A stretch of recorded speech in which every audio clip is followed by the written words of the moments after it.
আসসালামু আলাইকুম everyone, welcome back to my channel. আশা করি সবাই অনেক ভালো আছেন। অনেক সময় দেখা যায় কাজ করতে করতে প্লাস্টিকের মগ, গামলা, বালতি এগুলো কিন্তু ভেঙে যায়। যেহেতু ভেঙে গেছে এগুলো আমরা আর ব্যবহার করতে পারবো না বলে এগুলো কিন্তু আমরা ফেলে দিই। অথচ এই ভেঙে যাওয়া মগ, প্লাস্টিকের বালতি কিন্তু খুব সহজেই জোড়া লাগিয়ে নেওয়া যায়। আপনারা দেখতেই পাচ্ছেন এই মগটি ভেঙে গিয়েছে। ভেঙে যাওয়া এমন মগ, বালতি আপনারা কিভাবে খুব সহজে জোড়া লাগিয়ে নিতে পারবেন আজকের ভিডিওতে আমি আপনাদেরকে তাই দেখিয়ে দিব। এর আগে একটি ভিডিওতে আমি দেখিয়েছিলাম যে কলম দিয়ে আপনারা কিভাবে ভাঙা বালতি জোড়া লাগাতে পারবেন। তবে আজ আপনাদের দেখাবো সম্পূর্ণ নতুন একটি পদ্ধতিতে ভাঙা প্লাস্টিকের জিনিস কিভাবে জোড়া লাগাতে পারবেন। আজ আপনাদের যে পদ্ধতিতে এই মগটি আমি জোড়া লাগানো দেখাবো আশা করি আপনাদের খুব ভালো লাগবে, কারণ এটি খুবই সহজ একটি পদ্ধতি এবং খুবই কার্যকরী একটি পদ্ধতি, কারণ এটি স্থায়ীভাবে কিন্তু মগটাকে জোড়া লাগিয়ে দিবে। আশা করি পুরো ভিডিওটা দেখবেন আর শিখে নেবেন যে কিভাবে ভাঙা প্লাস্টিকের জিনিস জোড়া লাগানো যায়। ভাঙা মগটি জোড়া লাগানোর আগে আপনাদেরকে একটু দেখিয়ে নিতে চাই যে এই মগটি ভাঙার সময় এবং ভাঙার পরে যে আমি জোড়া লাগিয়েছি তখন কি অবস্থা হয়। দেখুন আমি কিন্তু মগটি দিয়ে পানি দিয়ে দিচ্ছি। এখন কিন্তু মগটি ভাঙা অবস্থায় আছে আর আপনারা দেখতেই পাচ্ছেন মগ দিয়ে কিন্তু পানি পড়ে যাচ্ছে, অর্থাৎ এই মগটি আর ব্যবহারের উপযোগী নেই। অথচ এই মগটি জোড়া লাগানোর পরে আপনাদেরকে দেখাবো যে এই মগটির কী অবস্থা হয়। তখন আপনারা দেখবেন যে এই মগটি আমরা আবার কিভাবে ব্যবহার করতে পারি। তো দেখতেই পাচ্ছেন মগটি কিন্তু ভাঙা অবস্থায় আছে। এখন আপনাদেরকে আমি দেখাবো যে মগটি জোড়া লাগানোর পরে কি অবস্থা হয়েছে।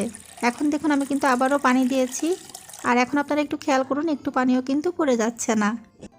তার মানে আমাদের মগটি কিন্তু খুব ভালোভাবে জোড়া লাগানো হয়ে গেছে আর আমরা এই মগটি আবার ব্যবহার করতে পারবো আগে যেমন ব্যবহার করতাম। এই মগটি জোড়া লাগিয়েছি কিন্তু আমি খুবই সহজ একটি পদ্ধতিতে, আপনাদেরকে এখন আমি তাই দেখিয়ে দিব কিভাবে এই মগটি জোড়া লাগাতে হবে। মগটি জোড়া লাগানোর জন্য প্রথমেই আমাদের যে কাজটি করতে হবে, মগে যদি কোনো প্রকার পানি থাকে সেই পানিকে অবশ্যই ভালোভাবে মুছে নিতে হবে।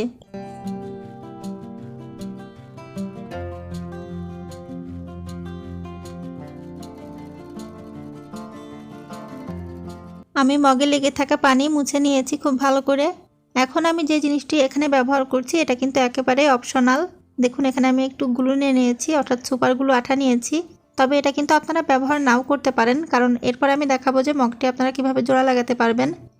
এই সুপারগুলো আঠাটা আমি এখানে ব্যবহার করছি শুধু এই যে মগের যে ভাঙা অংশগুলো আছে এই ভাঙা অংশ এক জায়গায় যাতে এঁটে থাকে এর জন্য।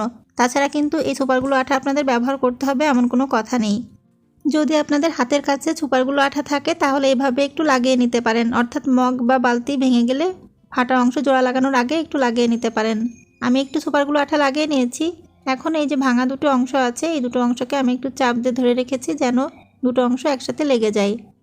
তবে যদি শুধু সুপারগুলো আঠা দিয়ে আপনারা মগ বা বালতি ঠিক করতে যান তাহলে কিন্তু এটা ঠিক হয়ে থাকবে না, কারণ দেখা যাবে যে কিছুক্ষণ পরেই এটাতে আবার পানি বের হয়ে যাবে। আমি এখানে সুপারগুলো আঠাটা ব্যবহার করেছি প্রাথমিকভাবে একটু জোড়া লাগানোর জন্য। তবে স্থায়ীভাবে জোড়া লাগানোর জন্য এখানে কিন্তু আমি অন্য একটি পদ্ধতি ব্যবহার করব। আপনাদেরকে দেখিয়ে দিব সেই পদ্ধতিটি কি। আপনারা দেখলেই অবাক হয়ে যাবেন যে এত সহজ একটা পদ্ধতি। তো দেখুন এর জন্য কিন্তু আমি প্রথমে মোমবাতি জ্বালিয়ে নিচ্ছি, কারণ আমাদের এখানে আগুন লাগবে।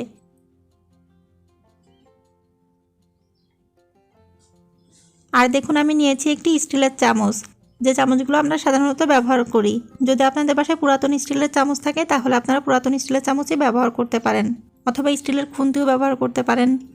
অর্থাৎ স্টিলের চামচ বা খুন্তি যে কোনো জিনিসই আপনারা ব্যবহার করতে পারেন এই প্লাস্টিকের জিনিস ভেঙে গেলে জোড়া লাগানোর জন্য। এখন দেখুন এই যে চামচটা আমি কিন্তু আগুনে দিয়ে গরম করে নিয়েছি, আর গরম করে নেওয়ার পরে এভাবে একটু চাপ দিবেন। এভাবে স্টিলের চামচ বা খুন্তি আগুনে গরম করে নিয়ে যদি ভাঙা প্লাস্টিকের উপর দেন তাহলে দেখবেন যে প্লাস্টিকটা কিছুটা গলে যাবে এবং ভাঙা যে অংশ আছে তা কিন্তু জোড়া লেগে যাবে।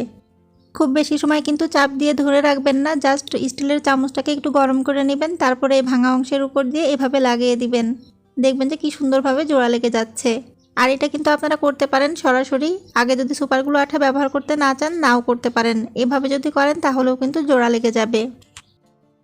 দেখতে পাচ্ছেন আমি কিন্তু বারবার স্টিলের চামচটাকে একটু গরম করে নিচ্ছি, তারপরে কিন্তু এই ভাঙা অংশের উপর দিয়ে এভাবে চাপ দিয়ে দিচ্ছি। এভাবে যদি আমরা ভাঙা অংশের উপর চাপ দিতে থাকি তাহলে কিন্তু জোড়া লেগে যাবে।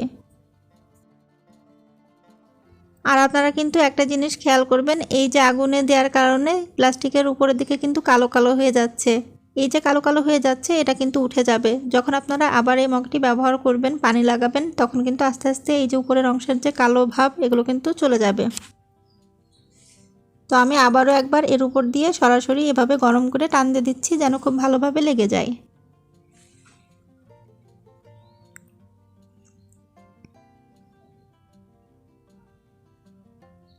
এটা কিন্তু খুবই কার্যকরী একটি পদ্ধতি। এজন্য কিন্তু আমি আপনাদেরকে বলবো যে আপনাদের বাসার মগ, বালতি বা গামলা ফেটে যাওয়ার সাথে সাথেই ফেলে দিবেন না।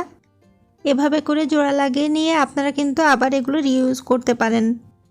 আর আমি এখন আপনাদেরকে মগ করে দেখালেও ঠিক একই সিস্টেমে কিন্তু আপনারা যদি বালতি ভেঙে যায় বা গামলা ভেঙে যায় তাহলে কিন্তু ঠিক এভাবে করে কিন্তু জোড়া লাগিয়ে নিতে পারেন। দেখুন আমি মগের বাইরের সাইড জোড়া লাগিয়ে নিয়েছি। এটা কিন্তু খুব সুন্দরভাবে জোড়া লেগে গেছে। আপনারা যখন নিজেরা করবেন আপনারা নিজেরাই বুঝতে পারবেন যে এটা কত সুন্দরভাবে জোড়া লেগে যায়। এখন কিন্তু এই যে ভেতরের সাইডটা, এই ভেতরের সাইডও আমি একই রকমভাবে করে নিব। কারণ ভেতরের সাইড আর বাইরের সাইড যদি আমরা জোড়া লাগাই তাহলে কিন্তু খুব ভালোভাবে জোড়া লেগে যাবে, অর্থাৎ খুব মজবুতভাবে জোড়া লাগবে, আমরা দীর্ঘদিন ব্যবহার করতে পারবো। দেখুন আমি কিন্তু ভেতরের সাইডটাও একইভাবে জোড়া লাগিয়ে নিয়েছি, অর্থাৎ আগুনে পুড়িয়ে স্টিলের চামচ দিয়ে কিন্তু আমি এভাবে চাপ দিয়ে ধরেছি আর জোড়া লেগে গেছে। দুটো সাইডে আমাদের কমপ্লিট হয়ে গেছে। আমি আপনাদেরকে বলবো যে আপনাদের বাসার মগ, বালতি বা প্লাস্টিকের জিনিস যদি ভেঙে যায় তাহলে আপনারা অবশ্যই এভাবে জোড়া লাগিয়ে নেবেন।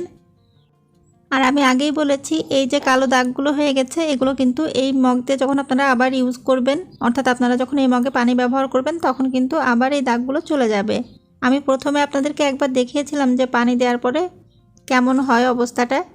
তো মগটি জোড়া লাগানোর পরে আবারও আপনাদেরকে একটু দেখিয়ে দিচ্ছি। দেখুন আমি পানি দিয়েছি, একটুও কিন্তু পানি পড়ছে না, অর্থাৎ আমাদের মগটি কিন্তু খুব ভালোভাবে রিপেয়ার করা হয়ে গেছে, অর্থাৎ জোড়া লাগানো হয়ে গেছে। এটা কিন্তু খুবই সহজ একটা পদ্ধতি, আপনারা যে কেউই এটা জোড়া লাগাতে পারবেন। আসলে যে কোনো জিনিস ভেঙে গেলে যে বা পুরাতন হয়ে গেলে যে সেটা ব্যবহারের আর উপযোগী থাকে না, এটা কিন্তু একদমই ঠিক না। আপনারা কিন্তু আবারও রিপেয়ার করে নিয়ে এই ভাঙা জিনিসগুলো ব্যবহার করতে পারেন। খুবই সুন্দরভাবে এটি কিন্তু জোড়া লেগে গেছে। তো আশা করি আমার আজকের ভিডিওটি আপনাদের ভালো লেগেছে। যদি ভালো লেগে থাকে তাহলে অবশ্যই লাইক দিবেন, কমেন্ট করবেন আর শেয়ার করবেন। এতক্ষণ আমার সাথে থাকার জন্য আপনাদেরকে অনেক অনেক ধন্যবাদ।